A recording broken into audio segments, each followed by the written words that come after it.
গাজার ৭০% এলাকা দখল নেওয়ার জন্য যুদ্ধবাজ প্রেসিডেন্ট ইসরায়েলের প্রেসিডেন্ট নেতানিয়াহু তার যে বাহিনী আছে সেই বাহিনীকে নির্দেশ দিয়েছেন। হঠাৎ করেই গাজার ৭০% এলাকা দখল নেওয়ার কারণ কি সে বিষয়ে কথা বলবো। তার আগে বলে নেই, যারা আমার ফেসটাকে এখনও পেজ ফলো করেনি দ্রুত ফলো করুন আর ইউটিউব চ্যানেলটাকে সাবস্ক্রাইব করুন। আপনারা জানেন যে ফিলিস্তিনের অবরুদ্ধ উপত্যকায় গাজা যে অবস্থান রয়েছে, ফিলিস্তিনের উপর যে জুলুম করতেছে ইসরায়েল, সেই গাজার ৭০% এলাকাকেই নিজেদের দখলে নিতে ইসরায়েলি বাহিনীকে নির্দেশ দিয়েছেন সে দেশেরই প্রধানমন্ত্রী বেনিয়ামিন নেতানিয়াহু। গতকাল তার এই নির্দেশনা তিনি দিয়েছেন। তিনি কিন্তু আগেও বলেছেন যে এই কঠোরপন্থী প্রধানমন্ত্রী আগে বলেছেন যে তারা গাজার ৬০% অলরেডি তাদের নিয়ে নিচ্ছেন, দখলে নিয়ে নিচ্ছেন। তার আগে তারা ৫০% নিয়েছিলেন, এবার তাদের টার্গেট হলো ৭০%। বুঝতেছেন গাজাবাসীর উপর কীরকম জুলুম, কীরকম অত্যাচার করবে তারা।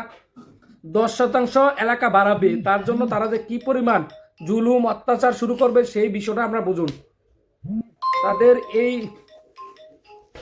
তারা গাজার উপর যে অত্যাচার জুলুম করে তার প্রমাণ কিন্তু তারা দিচ্ছে।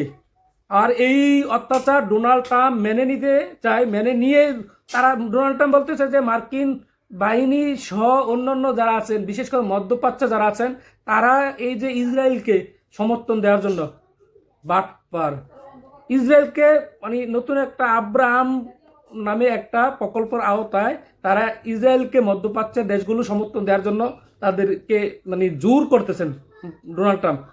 অলরেডি সৌদি আরব মানা করে দিয়েছেন, কুয়েত মানা করে দিয়েছেন, আর ইরান তো নাই, ডাইরেক্ট বলছেন যে ফিলিস্তিনিকে রাষ্ট্র হিসাবে ঘোষণা দিতে হবে। তাহলে তারা এই চুক্তিতে যাবে। আব্রাহাম নামক যে চুক্তি, সেই চুক্তির জন্য মধ্যপ্রাচ্যর অনেকটি দেশ বলে দিয়েছে ফিলিস্তিনিকে অলরেডি রাষ্ট্র হিসাবে ঘোষণা দেবে, তাদের উপর যে জুলুম সেটা বন্ধ করতে হবে। কিন্তু মার্কিন প্রেসিডেন্ট ডোনাল্ড ট্রাম্প ইসরায়েলের পক্ষ নিয়ে তাদের উপর অত্যাচার আরও বেশি করতেছে। যে এই যে অত্যাচার করে দেশ দখলের করতেছে, তাদের উপর আল্লাহ তাদের উপর আল্লাহ জুলুমটা দিতে পারে না? এই জুলুম জাতির উপর কেন ধ্বংস করতেছে না? এই ইসরায়েল বাহিনীর উপর কেন করতেছে না? অবশ্যই আল্লাহ করে রহমত অবশ্যই দিবে।